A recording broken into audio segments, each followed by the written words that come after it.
Hey, welcome back, ladies and gentlemen and others. The Max and John team are back together today. We're going to work on the Mustang together for a change. What we see laid out before you is a painless wiring kit, a Ford Motorsports mass air conversion kit, because the car that we got this engine out of was a speed density car. And I'm hoping this all works together, because after I paid for this, the directions say you have to use a 9L or a 9P, and this is a C3WI, all three of which are mass air computers, so I'm hoping there's not a big translation problem between the two of them, because I don't want to buy another thing for this car if I can avoid it. With this kit, you get this fancy little doodad right here that basically jumpers some wires around here instead of, from what I understand, you can do that yourself by repinning the factory stuff. But since we're not using the factory stuff, and I'd already had this because I planned on possibly doing the notch in mass air, that I already had mass air, so hey, that might have an 8.9 computer in it. Yeah. We'll have to check that out. But with this, basically you plug this into this. You can only plug it in one way. Would you hand me that? Thank you, sir. Tighten the screw down, members it together, and then once we get the computer where we want it to be in the car, we'll plug that harness in, start running it out to all the different things, and hopefully hear this thing run pretty soon. Funny story, the other day, took a couple days off thinking I could maybe get this car running, only to find out as I'm pouring fluids in it, one of the power steering lines broke while we were messing around. I don't know, that's almost 60 years old, so I imagine it probably could have had something to do with it. Alright, now that that's installed, the painless harness will tie right into this. This wire here connects, goes through the firewall, plugs into the new mass air meter. That we got really lucky with this, folks. Found it on eBay. They haven't sold this in forever, and they sold it back in the day if you had a speed density car and wanted to convert it over to mass air. You had to buy this kit from Ford Motorsports, because the newer cars came with it. They ran smoother, and you could hook a computer to it and program the later model computers. The original ones you had to buy a special chip for and just flash it with that. So pretty good deal. All right, well, did you have anything you wanted to say before we get started? No. All right, we'll see you in a little bit when we get the wiring harness laid in the car and out in the engine compartment. Alright guys, so it has actually been a couple days of work on the Mustang since we filmed that intro. And it was of us basically just showing you the wiring harness that we have acquired to convert this thing over to 5.0 wiring wise.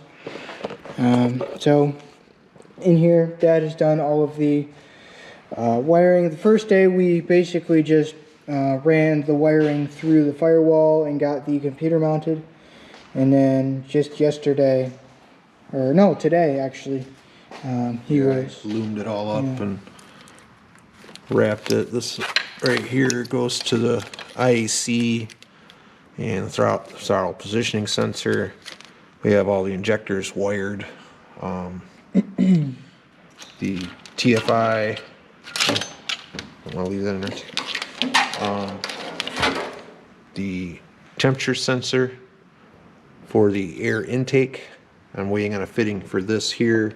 It should be here tomorrow.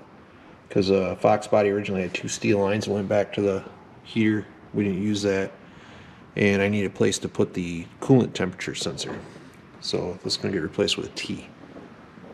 We wrapped up or connected up the spark plug wires all together so that they won't burn. Got the Fox body coil mounted, got the barometric pressure switch mounted, everything's plugged into that. We use the original Fox body grommet. This is a ground we still have to land. The funny part was we were going to use a Fox body mount for the computer, but that wouldn't work out for us. Unfortunately, we try not to throw things away that we might be able to possibly Cycle. recycle, repurpose would be a better word for it. So I will get a light and Max can show you how we mounted the computer. We took a serpentine belt and cut a chunk out so that we could mount it up to the top. There's the computer mount. It didn't work so well. Yeah. Not enough space. So yeah, it's in there pretty solid. I'll just lay this down here, This for you. and I can put some force to it, and it's not gonna go anywhere. And same with that there fuse box. Yeah, That screw shouldn't all the move. relays. Here's the 2 relays that came with the thing. We just gotta plug the cubes in and mount them. This set of wires here is for the check engine light that, I don't know. I've got the mount for it. It's plugged in, and I know where I can put it. But I wanted to get everything that we were gonna need to get it started hooked up. This little pink wire here is your spout connector. That's the worst possible place that they could have put that thing. It's very inconvenient, and you need to remove that to set the timing. So when we get it running, we'll have to set the timing and then hope we never have to adjust it again. Put a new timing chain in it, so hopefully not. After all, we did not have to end up using this adapter that converts the computer to, or no, this is an adapter to add a mass air sensor. Yeah, this kit came with a mass air sensor wiring already, so we didn't need to adapt the existing harness. If we'd used the existing harness, we would have needed this. Right. But since this kit came with it, we didn't use that. We'll use it on another project. And there we go. That's where it is so far. Now we've got to raise the car up, weld some bungs in there for the O2 sensors, finish tying in grounds, wait till that T shows up so we can get the sensor plug in here. Then we'll be throwing the intake on it. Once it's grounded, intake's in, and we have the O2 sensors on. Once we got it in the air, we're also going to change the power steering lines that broke while we were messing with this, and we should be able to see if this thing sparks up. Yeah. So we're getting a lot closer than we were yesterday. Much closer than we were when we started. Yeah. Who'd have thunk it would have taken a year? A year. It hasn't been a year. Next month, December 2nd. Did we pull it out in November? No. Oh well. We'll So have to check the records on that one. yeah. All right. So we're gonna get this thing up in the air, and we'll check you back in. Yeah, this car gave me frostbite on my toes for the first time. All right. All right. So, Dad has dropped the exhaust, and we have gotten the bungs for the O2 sensors welded on there. While the exhaust was still hung up, we mocked it up with the bungs and the O2 sensors in there to make sure that we have clearance and make sure that we could get them far enough back if we needed to. And that they wouldn't be hitting the exhaust or interfering with the linkage of the transmission. There's so many things, moving components down here. You have to make sure. And then when we get them installed, we'll strap these to the side with hangers so they can't interfere with anything. And still be able to be removed if we need to. Which hopefully we won't. Yeah, hopefully we won't. Yeah. So really, I think that ties up the wiring other than And now we gotta, some grounds. and we need to get these hoses installed. Yeah. I bought these hoses weren't broke. The 2 that go to this piston actuator. But the 2 going up to the power steering pump, one of them was broke. So I just bought new hoses. So we just need to install those. Install the hoses that go up to the back of the power steering pump there. One's a high pressure, one's a return. And then we should be able to start putting some fluids in it. Yeah. Some gas. We've still got to ground everything.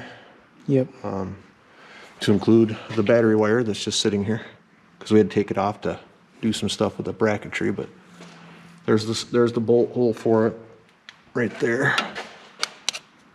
So that ground will go up to there, or we can ground it here. Is this it? Or there. There's several spots, but we'll have to add some grounds. That's just for the battery. We have to add one for the motor to the chassis. The computer's got to be grounded. You know, grounding's very important with these electronic ignition systems. Yeah. And it never hurts to have too many grounds. I bought a whole bag of them. We'll ground the crap out of it. This thing will be so grounded it won't lift off the ground. You'll be able to jump if you wanted to.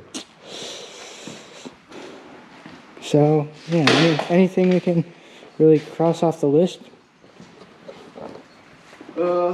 Computer, we can do that. Intake, battery, exhaust is pretty much done. O2 sensor. O2 sensors, alignment, interior back in, antifreeze, battery intake, power steering lines. So, yeah, we're really almost there. Well, hold up. Fluids. Hood. Fluids. Fluids.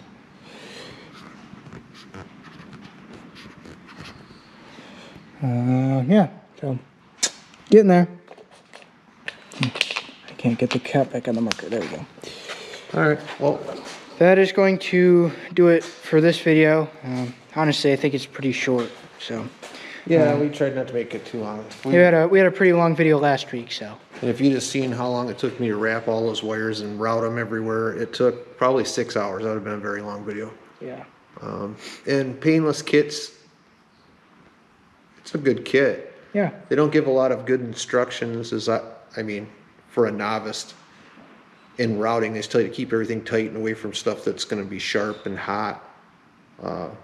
There's plenty of wire in that loom, though. I mean, you could have probably wired a pickup truck with that same kit. And I got the short version. They have a long version too. But this is a lot smaller engine compartment than the Fox body was, so there's probably the reason it has so much Wiggle extra room. wire. But we're getting there, folks. yep, It would be really nice to hear this thing start within the next 2 weeks. Yeah. You know, with work and school and all that, it kind of eats into it. yeah, But if we can get it fired up and set the timing. Oh, my other criticism with the painless wiring kit. very short.